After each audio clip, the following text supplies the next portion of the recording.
2025 jadi tahun yang berat untuk kita investor.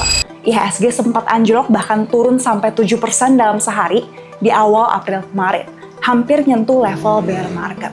Saham BCA yang cenderung stabil juga keseret turun 12%. Bitcoin juga seakan nggak mau kalah. Setelah mencapai $109.000 di Januari, harganya anjlok ke 70-an ribu di April, turun sekitar 30-an%. Ethereum juga turun 60-an% dari akhir tahun lalu. Ini mah udah kayak bear market sendiri ya. Sebenarnya ada apa? Aku sempat jelasin detail di videoku yang ini. Intinya ada banyak faktor. Mulai dari ketidakpastian ekonomi global, kebijakan pemerintah yang proteksionisme, suku bunga, sampai sentimen pasar yang memang tidak stabil. Di tengah porto yang lagi merah-merahnya ini, sebenarnya ada satu hal yang penting untuk dilakukan, itu diversifikasi. Ibarat kita nyetir di jalan tol, kadang mulus, kadang macet, dan butuh jalur lain biar bisa tetap jalan. Bukan soal jalan paling cepat, tapi soal bikin perjalanan lebih stabil, aman, dan sampai ke tujuan. Bukan cari cuan yang paling gede, tapi untuk jaga kestabilan portofolio kita. Makanya, karakteristiknya harus berbeda-beda. Biar pas ada yang turun, ada aset lain yang naik dan menopang. Nah, menurutku, saham US ini salah satu pilihan yang bisa bantu jaga stabilitas itu. Porsi saham US ku juga sekarang lebih gede ya dibanding porsi saham Indonesia. Nah, misalnya market lokal dan kripto lagi volatile nih kayak kemarin. Kita bisa lihat ke saham US yang lebih besar, stabil, dan liquid. Terus basis investor globalnya juga lebih besar, dan sektor industrinya tuh nggak tergantung sama kondisi lokal ya. Jadi kita juga bisa keep up dengan tren yang paling latest atau terbaru. So, dengan diversifikasi, secara nggak langsung, kita punya exposure risiko dan peluang yang beda nih dari yang udah kita punya. Tapi kan saham US ada banyak banget. Mana yang menarik untuk jangka panjang? Menurutku, cari yang paling dekat sama kehidupan kita sehari-hari. Tapi dia inovatif dan punya growth story, serta track record yang solid juga. Bukan cuma populer, tapi benar-benar dipakai dan terus relevan nih di tengah dunia yang berkembang sangat cepat ini. Nah, ini dia 3 pilihan yang menurutku masuk ke kategori itu. Pertama, saham Apple. Berapa banyak dari kalian yang nonton video ini dari iPhone atau MacBook-nya?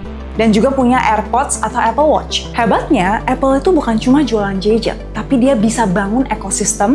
Contoh, kita punya iPhone nih. Besar kemungkinan kita bakal langganan iCloud dan mungkin pakai Apple Music. Dan menariknya, sekarang Apple juga udah mulai fokus ke health tech dan AI yang lagi dibutuhkan. Fun fact, hampir 80% dari Gen Z itu pakai AI untuk kerjaan mereka. Jadi dari segi bisnis, Apple tuh konsisten profitnya, punya customer yang loyal, dan selalu punya inovasi baru. Yang kedua, saham Microsoft. Kalau Apple tadi lengkapnya sama lifestyle, Microsoft ini mungkin lebih nempel sama work life kita. Coba kalian deh, berapa kali kita buka Microsoft Word dan Excel di minggu ini? Atau mungkin kerja remote-nya pakai Microsoft Teams? Atau mungkin kamu kerja di perusahaan yang semua server dan database-nya udah pindah ke Azure atau cloud-nya Microsoft. Nah, itu semua adalah revenue buat Microsoft. Jadi Microsoft ini ibarat tulang punggung teknologi modern.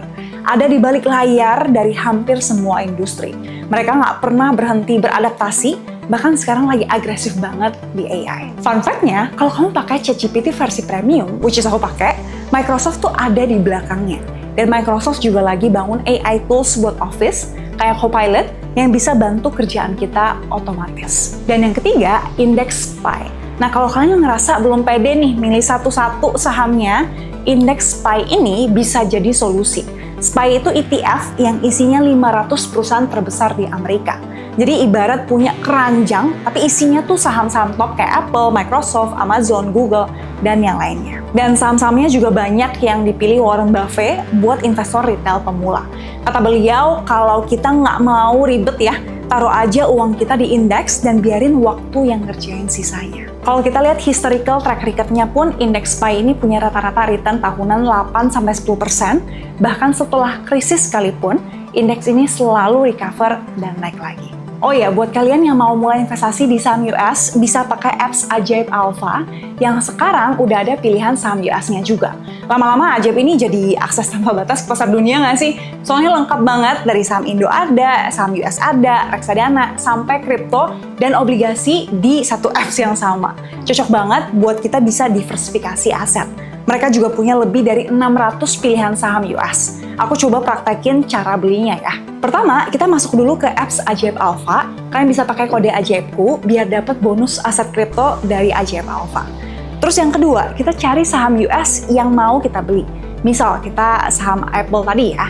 Kita masukin nominalnya ini mulai dari $1 aja, terus klik order and done. Sesimpel itu, kita sekarang udah jadi investor saham US. By the way, ngomong-ngomong soal pasar saham US, memang sekarang lagi panas banget dengan isu perang tarif US versus China yang kembali memanas. Di awal 2025 ini, Presiden Donald Trump yang baru aja terpilih kembali langsung mengumumkan tarif baru yang agresif buat hampir semua barang impor, bukan hanya dari China tapi banyak negara di dunia. Gak tanggung-tanggung buat China ini tarifnya sampai 60-an%, dan untuk beberapa kategori kayak kendaraan listrik bisa tembus sampai hampir 250%. Nah, ini jadi bagian dari strategi Trump untuk melindungi industri dalam negerinya, tapi juga sekaligus buka babak baru dari perang dagang kedua negara ini. Sebagai balasan, China ini nggak takut, dia juga naikin tarif sampai 125% untuk barang-barang dari US. Dan bahkan mulai membatasi ekspor mineral penting yang mereka pakai dalam industri semikonduktor dan otomotif. Jadi ini bukan hanya sekedar adu tarif, tapi udah nyentuh ke multi-industri dan multi-sektor. Nggak heran kalau efeknya tuh langsung kerasa ke pasar global. Dalam 2 hari, pasar saham US tuh kehilangan nilai lebih dari 6 triliun US dollar. Dan penurunan ini bikin banyak investor kaget, walaupun bukan pertama kalinya pasar tuh bergejolak ya karena isu geopolitik. Tapi meskipun ada badai kayak gini, kita nggak bisa langsung give up dan putus asa. Perusahaan-perusahaan besar kayak Apple, Microsoft, dan Google udah terbukti punya daya tahan yang tinggi dan resilient. Mereka udah sering banget lolos dari badai, mulai dari pandemi, inflasi tinggi, sampai perang dagang 1.0 di era Trump.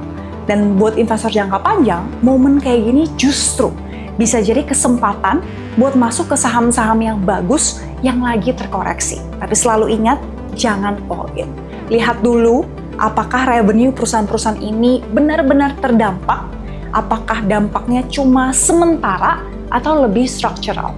Dan yang ketiga, paling penting, cocok nggak sih sama profil risiko dan tujuan keuangan kita. Buat kamu yang ngerasa kondisi dunia sekarang tuh terlalu seram, mungkin ada beberapa strategi yang bisa kamu pertimbangin. Pertama, kamu bisa masuk bertahap pakai metode dollar cost averaging, sambil adaptasi dan belajar dulu dengan aset investasinya. Kedua, kamu bisa pilih untuk invest di ETF kayak index SPY tadi, karena secara langsung ini diversifikasi otomatis, dan risikonya tentu jauh lebih kecil dibanding saham individual. Dan ketiga, always stick to the plan. Jangan tergoda FOMO panic buying pas naik, atau panic selling pas turun. Dan paling penting, ingat untuk selalu punya investment plan. Jadi apapun pilihan investasi kalian, ingat diversifikasi itu penting. Jangan cuma fokus ke satu aset aja, tapi pikirin juga risiko dan tujuan investasi, karena investasi itu proses maraton, bukan sprint. Kalau kalian sendiri udah coba investasi di saham US belum? Coba share topik saham US kalian dan kenapa. Thanks for watching this video, see you di video lain, dan bye-bye!